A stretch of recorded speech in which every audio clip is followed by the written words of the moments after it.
I think the major talking points are two people who've been included who are new, and two people who've been included who we might not have expected to be given their current playing situation. The new potential new caps are Levi Colwill from the Chelsea defender, and Eddie Nketiah, the Arsenal striker, who've both started the season in good form and in many people's eyes will have earned their call-ups.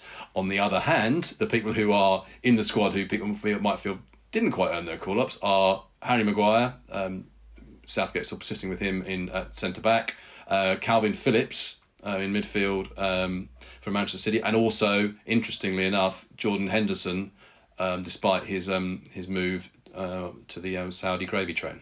I'm thinking and hoping that this is a short-term measure. I think looking at some of the stuff Southgate's been saying in the immediate aftermath of announcing this squad, he regards this game away in Poland, in an area of Poland where there's a lot of Ukrainians. You know, they pick the best place to host Ukraine.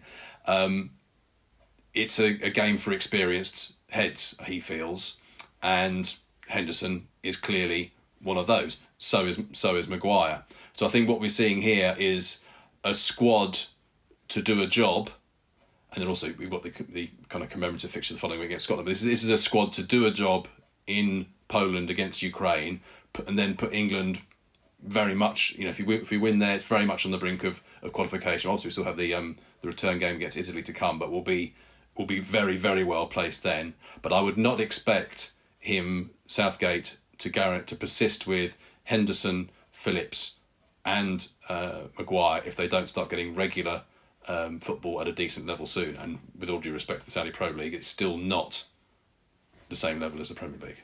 I don't think it's for the want of trying that Maguire isn't a new club, particularly on Manchester United side, although they might be having second thoughts now because of the injury to Varane. You know, things change, and I think he was close. I think the move to West Ham was close, but there was some kind of issue over payoff and so on. It didn't happen, and then when things change, like Varane getting injured, you then think, well, actually, that we need Harry Maguire there to cover in case we get another injury. And of course, they've also lost Luke Shaw, which again deprives them of another option that they would have had to play at left centre back because he's played there as well.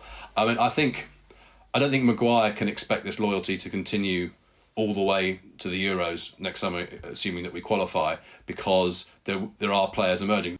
There's a lot to be said for picking players who have never let England down at international level, and with very, very few exceptions. I think that red card is one, but very few exceptions. Harry Maguire's never let England down, and as I said before, he's an experienced player. He's got a lot of caps, and that counts for quite a lot in the kind of situation England will be going into next month in Poland. One other slight surprise omission actually is that Raheem Sterling is in there. Given that we've already spoken about how the experience and the trust that and the credit that Harry Maguire has built up, and to an extent Calvin Phillips and also Henderson.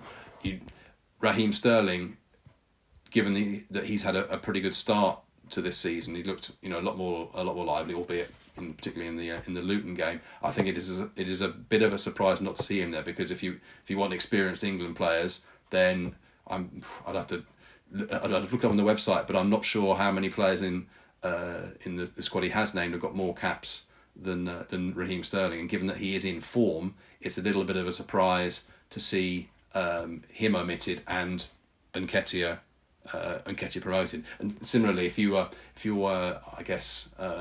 Ollie Watkins and you see Callum Wilson in there, and given that the start of the season, Ollie Watkins has had not just scoring the odd goal but creating goals as well, and in a team which looks pretty vibrant and exciting despite that big defeat at Newcastle. If I'm Ollie Watkins, I'm thinking, I'm not sure the England manager fancies me.